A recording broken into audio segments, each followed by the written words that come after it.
क्या कहें, एक बात याद आ गई तो हम सुना देते हैं आपको। आपने एक बहुत बड़े विद्वान का बिल्कुल नाम ठीक सुना कहा। है, महाकवि केशव। सही कह रहे हैं। बिल्कुल। महाकवि केशव, बिल्कुल ठीक कहा। जिन्होंने रामचंद्रिका नामक ग्रंथ की रचना की। जी। जी बिल्कुल। महाराजा वीर सिंह जी देव जी के महाराज जी। वो दरबारी कवि थे, महाकवि थे। पवित्र ब्राह्मण कुल में जन्म सच्ची हुआ बात था है, सत्य बताइए। और बड़े विद्वान थे वो। जी बिल्कुल ठीक है। गोस्वामी तुलसीदास जी के साथ भी उनके जी जी जीवन का एक प्रसंग है। बिल्कुल। गोस्वामी तुलसीदास जी बिल्कुल। के पास जब काशी में जी दर्शन बिल्कुल। करने महाकवि सच केशव कह रहे पहुंचे, तो तुलसीदास जी ने हैं। कहा जी। कि प्राकृत कवि केशव को आने दो। ये बात ठीक उनके है। कान में पड़ गई तो लौट गए वो। बोले हमको प्राकृत कवि इसलिए कह दिया कि हमने भगवान के गुण नहीं गाए हैं, हमने राजाओं का ही जी यश जी गाया है। बिल्कुल ठीक। अब इतने जल्दी कोई कौन सा ग्रंथ तैयार करें, तो उनको एक भूत सिद्ध था, एक ब्रह्म राक्षस सिद्ध था, वो बड़ा विद्वान था ब्रह्म राक्षस। उस ब्रह्म राक्षस से कहा कि भाई मेरा सहयोग करो, जी बिल्कुल सही। और रात भर में कोई ग्रंथ लिखना है। तो रामचंद्र का रात भर में लिखी उन्होंने ब्रह्म राक्षस के सहयोग से। और जब दूसरे दिन पहुंचे तो तुलसीदास जी बोले कि हाँ, भूत कवि केशव को आने दो। पहले कहा प्राकृत कवि, अब कहा भूत कवि। तब केशव ने चरण पकड़ लिए, बोले महाराज आप जैसे सिद्ध संतों से कुछ छिपा नहीं है। फिर भी बोले आपने कैसे भी राम जी के गुण गाए हैं, कुछ सुनाओ हमको। तो कुछ सुनाया भी उन्होंने। अब हम जो कहना चाहते उसको ध्यान से सुनो। इतने बड़े विद्वान, दरबारी, महाकवि, जन्म से पवित्र ब्राह्मण कुल में उनका जन्म हुआ, सारे गुण उनमें थे। वो कला प्रेमी थे, विद्या प्रेमी थे, साहित्यकार थे, संगीतकार थे, सारे गुण उनमें थे, पर भगवान की भक्ति उनमें नहीं थी।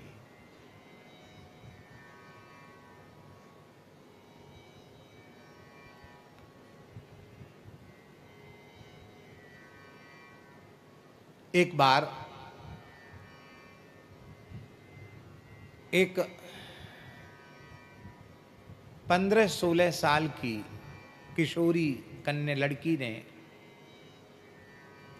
उनसे कहा,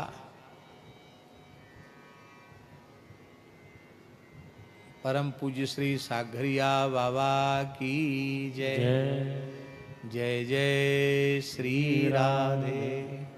वाह, आज ही तो बाबा की चर्चा भई, आज ही बाबा प्रकट हो गए।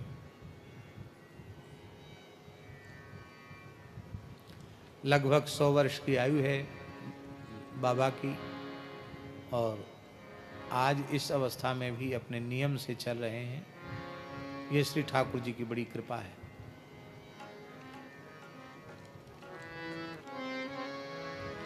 किसी 15-16 वर्ष की किशोरी युवती ने उनसे पूछा कि बाबा मैं अमुक गांव जाना चाहती हूँ, आपने रास्ता देखा हो तो बताओ। तो रास्ता तो उन्होंने बता दिया, पर बड़े उदास हो गए। उनके मित्र आए महाकवि केशव के, व्यास जी। तो उन मित्रों ने पूछा कि आप उदास क्यों हैं? आशु कवि थे। उन्होंने कहा, केशव केसन अस करी, जसि अरिहु न कराए, 16 वर्षी यौवना, बाबा कही कही जाए। क्या करें, हमारे बाल पक गए। इन केशों ने हमारी ऐसी दुर्दशा कर दी जैसा कोई दुश्मन भी नहीं करेगा। 16 वर्ष की किशोरी हमसे बाबा कह के चली गई। और उनके तमाम मित्र थे, उनमें एक वेश्या भी थी। और वो लोग कहने लगे कि कोई आज मरेगा, कोई कल मरेगा, कैसे किसी का वियोग सहन होगा। ऐसा करो सब मर के एक जगह रहेंगे, एक साथ रहेंगे मरने के बाद भी। तो कैसे मर के एक साथ रहेंगे? उन्होंने भूत यज्ञ किया व्यास जी। जैसे जन्मे जने सर्प यज्ञ किया, उन्होंने भूत यज्ञ किया। संकल्प लेकर मर के सब भूत बने। देखो दुर्भाग्य देखिए, देवता बनने का संकल्प नहीं किया, भूत बनने का संकल्प किया, मर के सब भूत बने, पर एक जगह नहीं रह पाए मरने के बाद। सबके अलग अलग कर्म थे, सब अलग अलग चले गए। और इनका फिर गोस्वामी तुलसीदास जी महाराज यात्रा में थे, तो प्रेत रूप में महाकवि केशव उनके सामने आए। बोले महाराज मेरा उद्धार करो। तो आपने कहा आपका परिचय, आप कौन हैं? बोले मैं महाकवि केशव हूँ। अरे तुम प्रेत क्यों बने? सारी बात बताई। तब आपने कहा कि राम जी का गुणगान करो। बोले मैं इस योनि में चला गया हूँ कि मैं भगवान का गुण नहीं गा सकता। तब तुलसीदास जी ने रामचरितमानस की कुछ चौपाइयाँ गाई उनके सामने, रामचरित्र सुनाया। उससे उनके पाप नष्ट हुए, उनको स्मृति आई और उन्होंने रामचंद्रिका के कुछ छंद जैसे ही पढ़े, उसी समय वो मुक्त होकर भगवान के धाम को चले गए। ये चरित्र स्मरण करने का हमारा प्रयोजन केवल इतना ही है कि सारे गुण हो में और भगवान की भक्ति न हो तो मरने के बाद भूत बन जाना पड़ेगा। और कोई गुण न हो, भगवान की निष्काम भक्ति हृदय में प्रतिष्ठित हो, तो उस भक्त के अंतःकरण में सारे सद्गुण आकर के विराजमान हो जाते हैं। इसलिए निष्काम भक्ति ही अहैतुक अप्रतिहत ज्ञान को उत्पन्न करती है। निष्काम भक्ति ही अहैतुक अप्रतिहत वैराग्य को उत्पन्न करती है। इसलिए निष्काम भक्ति प्राप्त करने का प्रयत्न करना चाहिए। और इस निष्काम भक्ति को पाने का साधन क्या है? तात भगति अनुपम सुख मूला, तात भगति अनुपम सुख मूला, मिलहि जो संत होहि अनुकूला, मिलहि जो संत होहि अनुकूला। अनुपम सुख का मूल जो भगवान की भक्ति है, वो संतों की अनुकूलता से सहज ही प्राप्त हो जाती। संतों की अनुकूलता कैसे प्राप्त होगी? संतों के सिद्धांत के अनुरूप, उनके उपदेश के अनुरूप, उनकी रहनी के अनुरूप आप अपने जीवन का निर्माण करेंगे तो उन संतों की सहज कृपा आपको प्राप्त हो जाएगी। और वो जो कहते हैं वो न करो, उनके विचारों को आदर न दो, तो फिर उनकी कृपा नहीं प्राप्त हो पाएगी। बोलो भक्तवत्सल भगवान की जय। इसलिए श्री प्रहलाद जी महाराज कह रहे हैं कि यस्यास्ति भक्तिर् भगवत्य किंचना सर्वैर्गुणैस्तत्र समासते सुराः हराव भक्तस्य कुतो महद्गुणा मनोरथेना सति धावतो गई।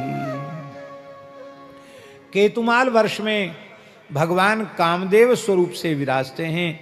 लक्ष्मी जी भगवान की सेवा करती हैं और मंत्र का जप करती हैं।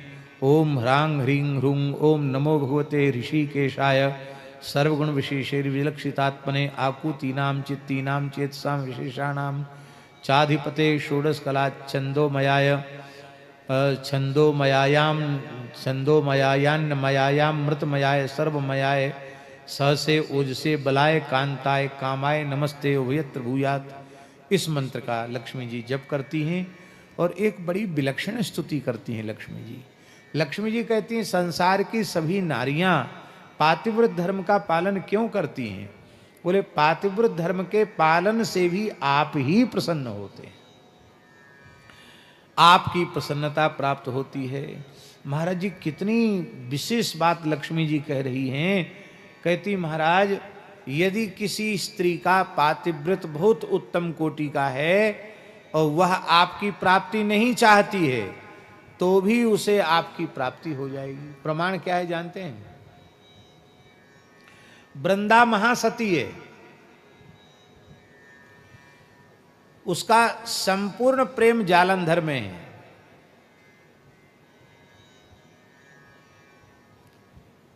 वो भगवान की प्राप्ति नहीं चाहती। पर उसका सतीत्व तो इतना उच्च कोटि का है कि उसका फल ही है भगवान की प्राप्ति। तो संपूर्ण कर्मों के फलदाता भगवान हैं, इसलिए भगवान फल देने के लिए गए, वो कुछ और कुछ करने नहीं गए भगवान। उसके पातिव्रत का फल ही था भगवान की प्राप्ति। ये समाधान कृपात्री जी के द्वारा दिया हुआ समाधान है। उसके पातिव्रत का फल था भगवान की प्राप्ति, इसलिए भगवान गए। और वो भगवान को तो चाहते नहीं, जलंधर को ही चाहती तो भगवान जलंधर बन के चले गए। छल कर टारो तासु व्रत प्रभु सुर कारज कीन। भगवान पहुंच गए। और जब उसको पता चला कि ये तो भगवान हैं, ये मेरा पति जलंधर नहीं है, तो उसने कहा, अरे तुम बड़े पाषाण हृदय हो, तुम्हें दया नहीं आई मेरे धर्म को नष्ट करने में। भगवान बोले, हम धर्म नष्ट थोड़ी करते हैं, हम तो धर्म की स्थापना करते हैं। तुमने जो पातिव्रत धर्म का अनुष्ठान किया उसका फल देने आए हैं हम, और तुम उल्टा बुरा मान रही हो। हम धर्म नष्ट करने थोड़ी आए, हमको तो धर्माचरण का फल देने आए हैं। कहा, नए से तुम्हारी बातों में मैं बहकने वाली नहीं हूं, मैं शाप देती हूं, तुम पाषाण हृदय हो, जाओ पाषाण हो जाओ।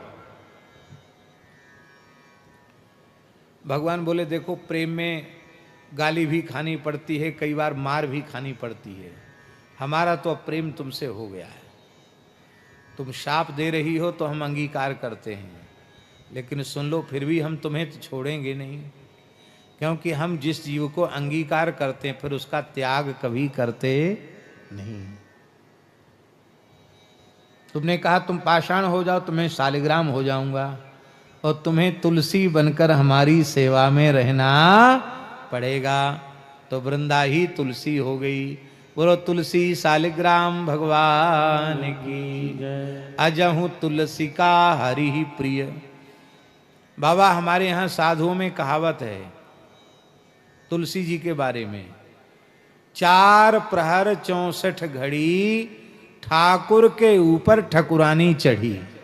बोलो वृंदावन बिहारी।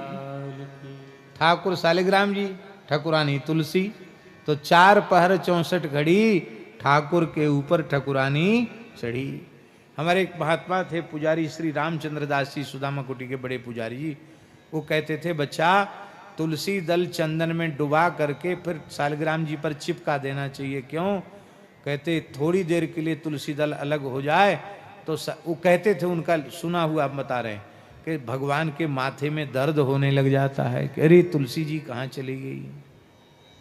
तो इसलिए चिपका देना चाहिए, जो स्नान के समय ही वो छूटे, और स्नान के समय नीचे तुलसी दल रहता ही है। तो 24 घंटे में एक क्षण के लिए भी शालिग्राम जी का तुलसी से वियोग नहीं होना चाहिए।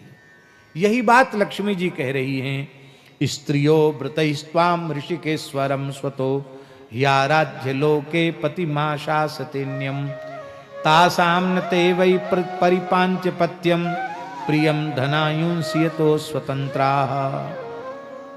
रम्यक वर्ष में भगवान मत्स्य रूप में विराजते हैं, और श्री पितरों के जो राजा अर्यमा हैं वो भगवान की उपासना करते हैं। वहाँ उस वर्ष के अधिपति मनु हैं। मनु महाराज भगवान की मत्स्य भगवान की उपासना करते हैं। मनु जी ओम नमो भगवते मुख्यतमाय नमः सत्वाय प्राणायौज से सहसे बलाय महामत्स्याय नम इति इस मंत्र का जप करते हैं। बड़ी सुंदर स्तुति करते हैं। हिरण्मय वर्ष में भगवान कच्छप रूप में विराजते हैं, और पितरों के राजा अर्यमा पितरों के सहित भगवान कूर्म की उपासना करते हैं। मंत्र का जप करते हैं। ओम नमो भगवते अकूपाराय सर्वसत्व गुण विशेषणानुपलक्षित स्थानाय नमो वर्ष्मणे नमो भूमने नमो नमो वस्थानाय नमस्ते। इस मंत्र का जप करते हैं और बड़ी सुंदर स्तुति करते हैं। उत्तर कुरु में भगवान यज्ञवाराह के रूप से विराजते हैं। पृथ्वी देवी भगवान की उपासना करती हैं, मंत्र का जप करती हैं। ये वाराह मंत्र है। ओम नमो भगवते मंत्र तत्वलिंगाय यज्ञ कृतवे महाध्वरा वयवाय महापुरुषाय नमः कर्म शुक्लाय त्रियुगाय नमस्ते। बहुत सुंदर स्तुति श्री धरती माता करती हैं। किम पुरुष वर्ष में भगवान श्री राम लक्ष्मण भरत शत्रुघ्न पूरे परिवार के परिकर के सहित राम जी किम पुरुष नाम के वर्ष में विराजते हैं। हनुमान जी इनके प्रधान पुजारी हैं और श्री हनुमान जी किस मंत्र का जप करते हैं, यहाँ एक विशेष बात लिखी है।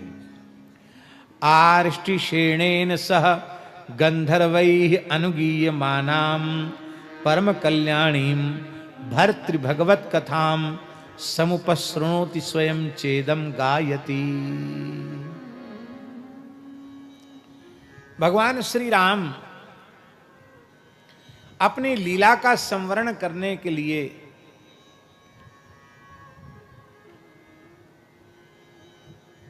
कृत संकल्पित हो गए और हनुमान जी को भगवान ने कहा कि हनुमान जी अब हम अपनी लीला को समेटना चाहते हैं और हम नित्य साकेत प्रयाण करना चाहते हैं। जो हमारे साथ चलना चाहे हमारे साथ चले। तुमने हमारी निष्काम भाव से बहुत सेवा की है, तुम्हारी क्या इच्छा है? हनुमान जी बोले आप जाओ तो जाओ, हम तो नहीं जाएंगे। अरे बड़े विचित्र भक्त हो, हम जाएं जाएं आप नहीं, क्यों नहीं जाओगे? बोले प्रभु आपकी कथा से हमारा बड़ा प्यार है, बहुत अच्छी लगती है आपकी कथा। वाल्मीकि रामायण का श्लोक है 82। हनुमान जी कह रहे हैं यावत् तव कथा लोके प्रचरिष्यति पावने तावत् स्थास्यामि देहेऽस्मिस्तवाज्ञामनुपालयन्। हे भगवान, जब तक आपकी कथा इस धरती पर है तब तक आपकी आज्ञा का पालन करता हुआ मैं इसी धरती पर ही विराजमान रहूंगा। भगवान बोले मेरी भी यही इच्छा है, क्योंकि मेरे भक्तों का आश्रय कौन होगा? तुम हमारे साथ चले जाओगे तो भक्तों के आश्रय दाता बनकर के तुम धरती पर विराजो। चारों युग पर ताप तुम्हारा है प्रसिद्ध जगत उजियारा। साधु संत के तुम रखवारे असुर निकंदन राम दुलारे। जब तक धरती पर आपकी कथा है तब तक मैं कहीं नहीं जाऊंगा, यहीं रहूंगा। भगवान ने अपने पुत्र कुशलभ को अलग अलग राजा बनाया। लव को विदिशा क्षेत्र का राजा बनाया, कुश को अलग प्रयाग आदि क्षेत्र जिसको कौशाम्बी कहते हैं इस क्षेत्र का राजा बनाया। भरत जी के पुत्रों को अलग, लक्ष्मण जी के पुत्रों को अलग, शत्रुघ्न जी के पुत्रों को अलग। पर अयोध्या का जो चक्रवर्ती सम्राट का सिंहासन है वो हनुमान जी को सौंपा। हनुमान जी सबसे ज्येष्ठ पुत्र हैं भगवान के। और वो जहां राम जी ने हनुमान जी का विधिवत अभिषेक किया है वो स्थल है श्री हनुमानगढ़ी। हनुमान जी तो सिंहासन पर बैठे हैं और आपने हनुमानगढ़ी दर्शन किया हो तो पीछे राम जी खड़े हैं, राम जी खड़े हैं, लक्ष्मण जी खड़े हैं, भरत शत्रुघ्न सब खड़े हैं और हनुमान जी बैठे हैं। पीछे खड़े हैं भगवान, हनुमान जी बैठे हैं। इसलिए इस संपूर्ण धरती के एकमात्र सम्राट श्री हनुमान जी, रघुनाथ जी के द्वारा नियुक्त हनुमान जी हैं।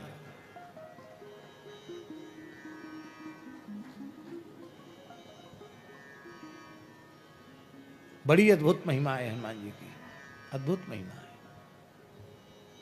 उनकी सेवा पूजा की पद्धति, उनकी सब कुछ लीला ही अद्भुत है।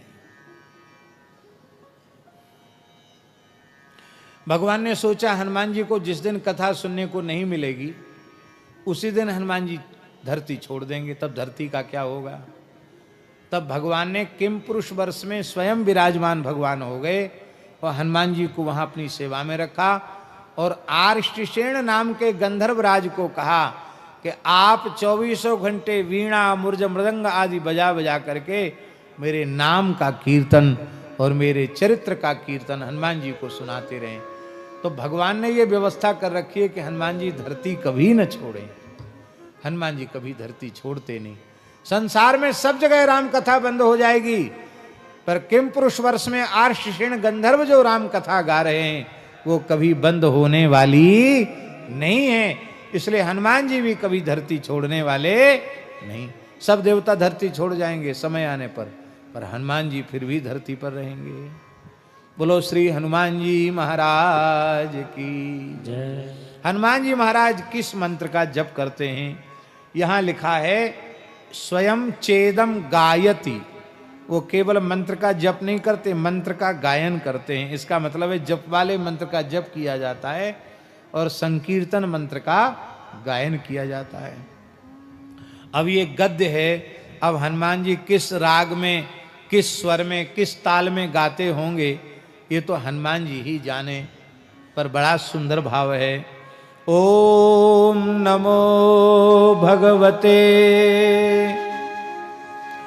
उत्तम श्लोकाय नम आर्य लक्षण शीलव्रताय नम उपशिक्षितात्मन उपासित लोकाय नमः साधुवाद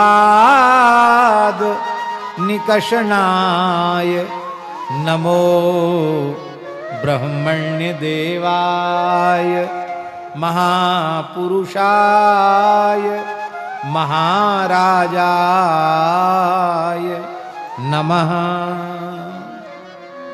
इस मंत्र का गान करते हैं श्री हनुमान जी। इसका अर्थ क्या है?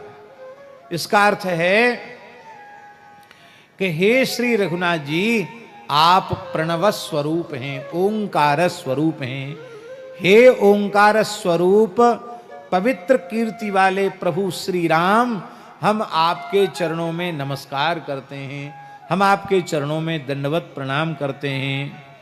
आप कैसे हैं? बोले आर्य लक्षण शील व्रताय। सत्पुरुषों के सारे लक्षण और सील और आचरण आप में विद्यमान है। आप बड़े संयत चित्त हैं। सारा संसार तो आपकी आराधना करता है, पर आप कैसे उदार चक्र चूड़ामणि हैं। आप लोकाराधन तत्पर हैं।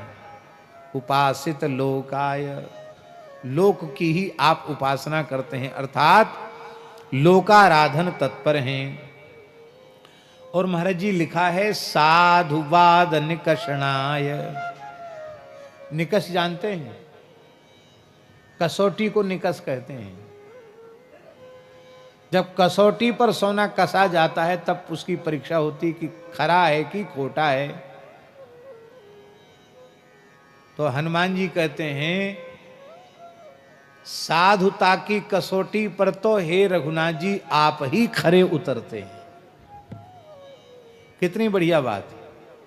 सब कोई कहे राम सुठी साधु, इसका मतलब है इस ब्रह्मांड के सबसे बड़े साधु आप ही हैं। हनुमान जी कहते हैं साधुता की कसौटी पर आप ही खरे उतरते हैं। आपके अतिरिक्त साधुता की कसौटी पर कोई खरा नहीं उतर सकता है। और ब्रह्मण्य देवाय, ब्राह्मणों को आप अपना इष्ट मानते हैं, आप ब्रह्मण्य देव हैं। ऐसे महापुरुष भगवान श्री राम को हमारा प्रणाम है।